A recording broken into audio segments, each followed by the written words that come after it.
Saudara-saudari yang dikasihi oleh Tuhan Yesus Kristus, selamat bertemu kembali dalam program Arus Hayat Voice. Tema kali ini adalah mengenal kenaikan Kristus. Pembacaan Alkitab kali ini diambil dari kitab Efesus pasal 2 ayat 5-6. Terjemahan langsungnya berkata, telah menghidupkan kita bersama-sama dengan Kristus, sekalipun kita telah mati oleh kesalahan-kesalahan kita, oleh kasih karunia, kamu diselamatkan. Dan di dalam Kristus Yesus, Ia telah membangkitkan kita juga, dan mendudukan kita bersama dengan Dia di surga. Saudara-saudari, dalam penebusan Kristus, terdiri atas 3 bagian yang besar. Bagian pertama, kematian Kristus, menekankan aspek kebebasan dari hal-hal negatif, yaitu menyelamatkan kita terlepas dari dosa, dunia, daging, alamiah, dan semua hal yang tidak sesuai dengan Allah. Aspek kedua, yaitu kebangkitan Kristus, yang menekankan aspek pada jalan masuk ke dalam hal-hal yang positif, yaitu membawa kita ke dalam segala kekayaan ciptaan baru Allah di dalam Kristus. Aspek yang ketiga adalah kenaikan Kristus, yang merupakan hasil akhir atau kesimpulan yang mulia dari kematian dan kebangkitannya. Lalu, bagaimana kita mengenal kenaikannya? Yang pertama, kita perlu mengenal posisi keselamatan kita. Saudara-saudari, Efesus pasal 2 ayat 5-6 memberitahu kita bahwa semua orang yang beroleh selamat bukan hanya sebagai orang yang dosa-dosanya telah diampuni, bukan hanya telah dihidupkan dari maut dan memiliki hayat Allah, tetapi juga telah duduk di surga sebagai manusia di dalam kenaikan. Kristus menyelamatkan kita adalah agar kita bersama-sama dengan Dia mengalami kenaikan dan kemudian duduk di surga. Jadi kenaikannya justru adalah posisi akhir dari keselamatan kita. Saudara-saudari, kita juga memperoleh hayat kenaikan Kristus dalam Kolose 3 ayat 1-4. Rasul meminta kita memikirkan perkara-perkara yang di atas. Ini adalah berdasarkan pada fakta bahwa Kristus adalah hayat kita. Kristus duduk di surga di sebelah kanan Allah. Karena itu, kita juga tersembunyi dengan Dia di dalam Allah.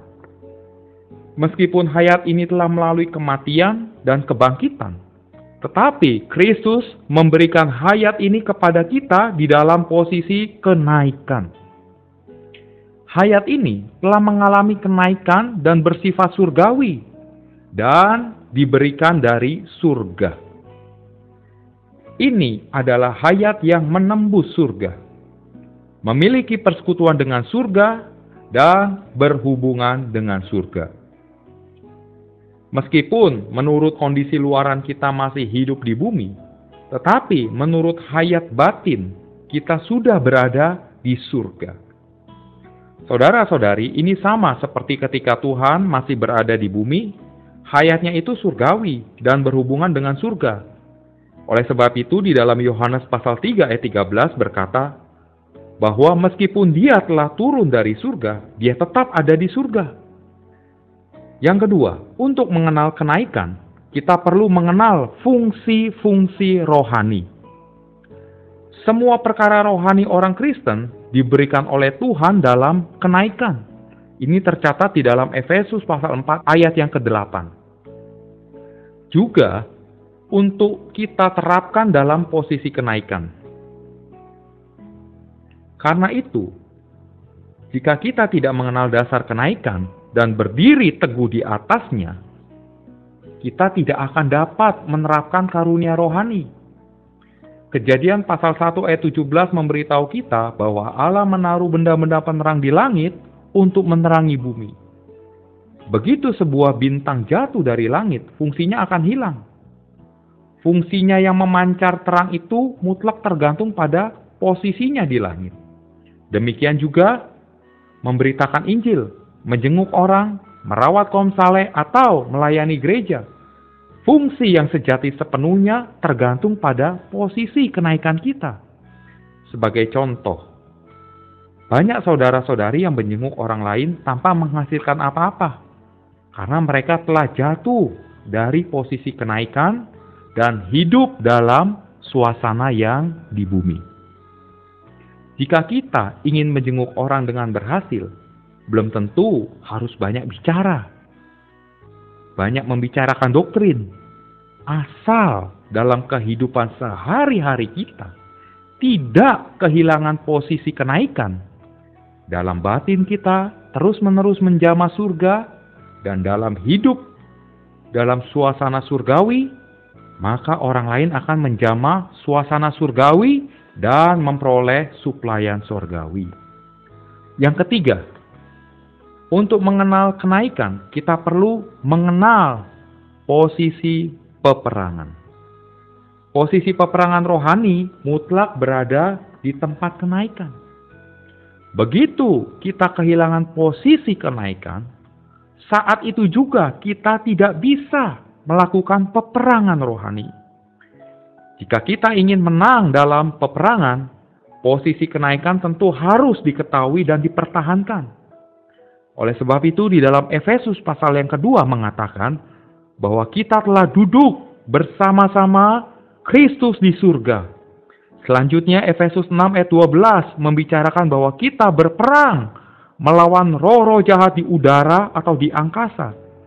Ini berarti mula-mula kita harus menjadi manusia surgawi dengan posisi kenaikannya. Baru kita bisa dari atas menyerang musuh di udara. Karena itu, saudara-saudari, posisi peperangan rohani mutlak ada di surga. Jadi, jika kita ingin mengalami kenaikan, terlebih dahulu kita harus mematikan segala sesuatu yang berasal dari dosa, dunia, temperamen, daging, diri, dan alamiah dengan salib Tuhan, dan masuk ke dalam kebangkitan Tuhan melalui Roh Kudus. Kemudian kita dapat memiliki pengalaman kenaikan dan menjadi umat surgawi di dalam kenaikannya. Saudara-saudari, mari kita berdoa. Tuhan Yesus, terima kasih atas kenaikan-Mu yang menjadi posisi keselamatan kami. Tuhan, pimpinlah kami hidup dalam hayat kenaikan-Mu, di dalam suasana yang surgawi, sehingga kami dapat melaksanakan fungsi-fungsi yang rohani, dan menang dalam peperangan yang rohani. Tuhan, dalam nama Tuhan Yesus, kami sudah mengucap syukur. Amin. Demikianlah firman Tuhan. Sampai bertemu di kesempatan berikutnya. Kasih karunia-Nya menyertai kamu sekalian.